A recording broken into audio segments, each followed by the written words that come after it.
Hello, magandang gabi po. Isang panibagong video na naman po ang ating ituturo sa inyo dahil ngayon po ay araw po ng Huwebes.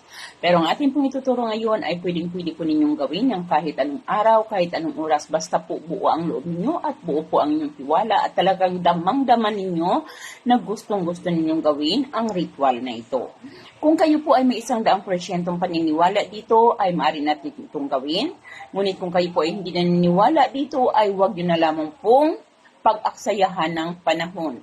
Kasi kahit magtatatumbling ka pa, kung ikaw ay may duda, wala rin pong mangyayari. Dapat po buo ang iyong loob, buo ang iyong tiwala sa paggawa ng anumang klaseng ritual or mga pampaswerte at samahan lagi natin ng dasal. Okay. Ngayon po ang atin po lamang kailangan dito ay isang puting papel, kahit maliit po lamang na puting papel. Kailangan po natin ng isang pirasong dahon ng laurel. Kahit may kaunting punit ay wala pong problema. Kailangan natin ng panulat. Kailangan natin ng basong babasagin. Lagyan ng kalahating tubig, kahit anong klaseng tubig, running water man. Or inumin ay pwede natin gawin. At asin po, kalahating kutsara ng rock salt. Okay.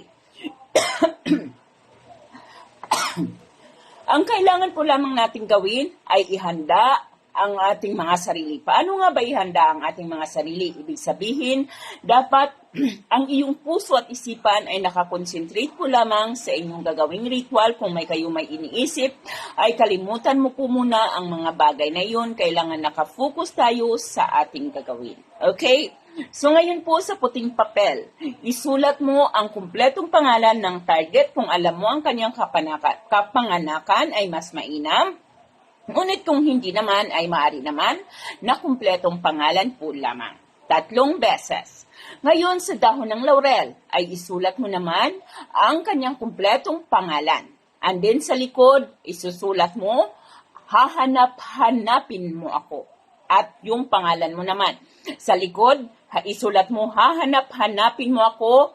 At sa baba ay ang iyong pangalan.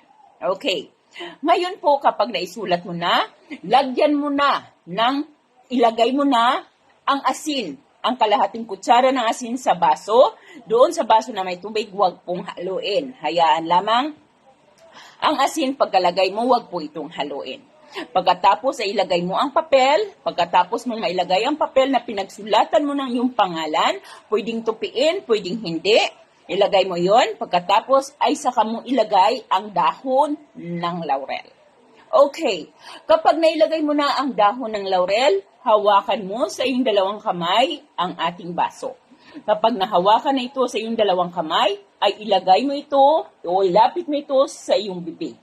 Pagkalapit mo sa iyong bibig, ay bigkasin mo ang pangalan ni target at saka mo isunod ang iyong taimtim na kahilingan.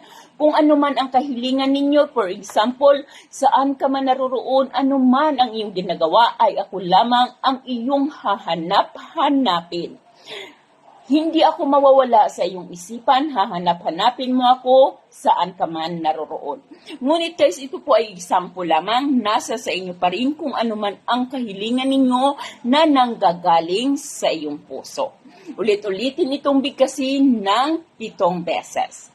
Pagkatapos po nating magbigkas ang ating kahilingan ng buong puso, ay ilagay po ninyo ang baso na ito sa lugar nang walang sinumang makakakita. Okay? Dapat po sa lugar sumaaring sa ilalim ng iyong kama, pwede ninyo itong ilagay. Pagkatapos po, hayaan mo po ito doon sa loob po ng 7 araw. Pagkalipas po ng 7 araw, ay maaari na nating i-dispose ang tubig at ang dahon ng laurel. Siyempre, hindi po yun matutunaw. Ang dahon ng laurel ay tanggalin po ninyo. Pwede po ninyo itong patuyuin at isiksik po ninyo ito sa inyong mga wallet. Maaari natin itong galawin kahit anong araw, kahit anong oras, basta't damang-dama mo na gustong-gusto mong gawin ang ritual na ito.